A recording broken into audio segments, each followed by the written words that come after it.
Most race packets today come with these. Now there are some that sometimes you don't. These are safety pins. Okay? Today's wow has to do with safety pins and the story behind the safety pin. The safety pin was invented by a man named Walter Hunt in 1849. I want to tell you who Walter Hunt was and a little bit of background. He was born in New York to a family of he was one of 13 kids. All right? He grew up as a mason working with bricks, but he had an innate ability of figuring things out that were mechanical, and he showed a high aptitude for being really versed at developing things that would make things easier mechanically. So as a young man, he just put all his effort into inventing different things. He had several different rifles, a type of bike. He even tried to invent these shoes that would get you to walk on a ceiling. He's got diagrams in it. If you Google Walter Hunt, all sorts of things. Here are some of his major ones. The first sewing machine, the fountain pen, and the repeating rifle. Here's the problem with Walter Hunt. He made no money on any of those inventions. In fact, he invented the first sewing machine in 1834.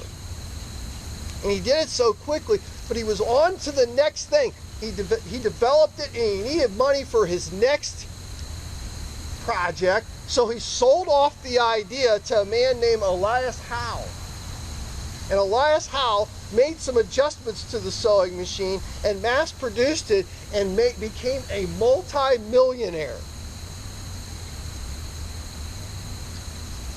So Walter Hunt spent most of his life, he would just come up with these different inventions and he'd move on to the next one. He'd come up with the next one and new. The safety pin. He had a piece of wire one day and he just started bending it and playing around with it for about 30 minutes, and then he came up with the idea of putting a spring in it and developed the safety pin. He's like, big deal. Think of how much these are used. These are expensive. When I had Alliance running, I spent $500 a year on safety pins for races. $500.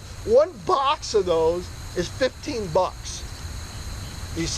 Everybody just throw it. I'd be like, no, don't throw them away. You know, people would like waste them, and I'd be like grabbing handfuls, and I'd cringe when I'd see people. They don't know how much these things cost. Walter Hunt's family sees no money from that. Here's why. He sold the patent because he was already on to his next thing for $100 bucks. The guy who got the patent made millions off of it. Walter Hunt died pretty much broke. He was trying to make a diving apparatus, and he died at his workbench trying to figure out this diver's apparatus. His family didn't have a whole lot of money from all his inventions. There's like 25 different ones. And here's the ironic thing. He's buried at a cemetery, and it's got a pretty big edifice there with his name on it, because he pops up in Google searches, and historians know his name as a multi-inventor. But guess whose tombstone looms above his and overshadows it?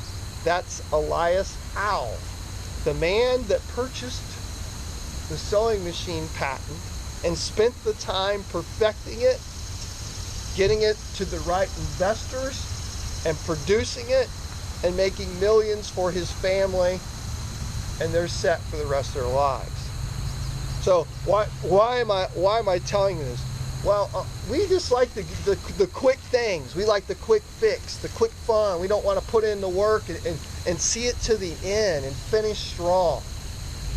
Walter Hunt never finished strong.